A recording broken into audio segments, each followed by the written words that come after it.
Hi everyone, in front of me I've got DOOGEE Tab G6 Max, and let me share with you how to change video resolution on this device.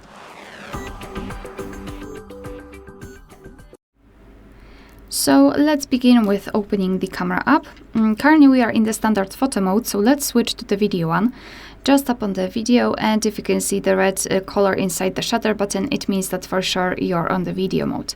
Now we can take a look at this option bar in this configuration on the left, in the regular configuration at the top, and tap on the settings icon here. So now we need to go to the video size for the back camera, and as you can see in this device we've got three different options, so FHD, HD and SD. So just tap on the option you'd like to use. I'll pick HD, and as you can see it is immediately notified right here, which means that from now on our device will use the chosen resolution whilst recording a video.